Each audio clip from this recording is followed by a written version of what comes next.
ఆంధ్రప్రదేశ్ రాష్ట్ర మాజీ ముఖ్యమంత్రి వర్యులు వైఎస్ఆర్ కాంగ్రెస్ పార్టీ అధినేత ప్రజా హృదయ నేత గౌరవనీయ శ్రీ వైఎస్ జగన్మోహన్ రెడ్డి గారి పిలుపు మేరకు ఈ కూటమి ప్రభుత్వం చేసినటువంటి అరాజకాల అక్రమాలను అరికట్టడానికి ఇచ్చినటువంటి పిలుపులు మరి తూచా తప్పకుండా ఈ డాక్టర్ బిఆర్ అంబేద్కర్ కోనసీమ జిల్లా పి గన్నవరం నియోజకవర్గంలో అనునిత్యం పార్టీ పిలుపే చేయంగా పార్టీ పిలిపించినప్పటికీ తూచా తప్పకుండా పాటిస్తూ ఖచ్చితమైన ప్రమాణాలతో మరి ముందడుగులు వేస్తున్నటువంటి ఉరుతులోగిస్తున్నటువంటి మన ఆత్మీయులు పి గన్నవరం నియోజకవర్గ వైఎస్ఆర్ కాంగ్రెస్ పార్టీ కోఆర్డినేటర్ గన్నవరపు శ్రీనివాసరావు గారికి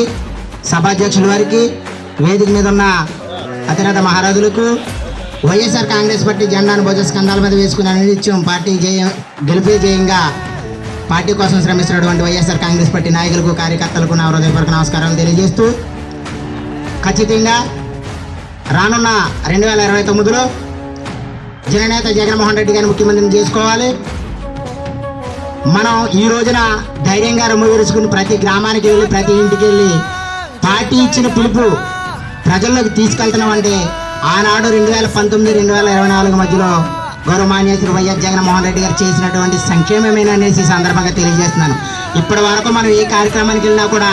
మనం తిరస్కరించే వాళ్ళు కానీ మనల్ని అవమానించే వాళ్ళు కానీ మీరు ఎందుకు వస్తున్నారని అడిగేవాళ్ళు కానీ లేరంటే అది జగన్మోహన్ రెడ్డి గారి పరిపాలన అనేసి సందర్భంగా తెలియజేస్తూ ఖచ్చితంగా మరి 17 మెడికల్ కాలేజీలు కేంద్ర ప్రభుత్వంతో పోట్లాడి తీసుకువచ్చి ఈ పేద బడుగు బలహీన అట్టడుగు వర్గాల వారికి విద్యని వైద్యాన్ని అందించాలని దృఢ సంకల్పంతో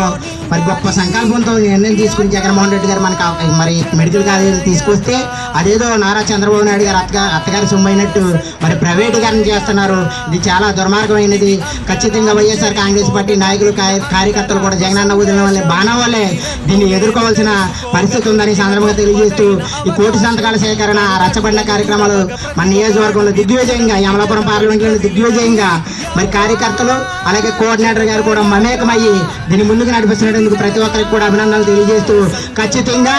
ఈ మెడికల్ కాలేజీల ప్రైవేటీకరణ ఆపు తీరే పరిస్థితుల్లోకి చంద్రబాబు నాయుడు వస్తాడు, లేకపోతే చరిత్రహీనుడిగా మిగిలిపోతాడని సందర్భంగా తెలియజేస్తూ నాకు ఈ అవకాశం కల్పించినటువంటి సభాధ్యక్షుల వారికి వేదిక మీద ఉన్న పెద్దలకు వైఎస్ఆర్ కాంగ్రెస్ పార్టీ నాయకులకు కార్యకర్తలకు నా హృదయపూర్వక నమస్కారాలు తెలియజేస్తూ సెలవు తీసుకుంటున్నాను.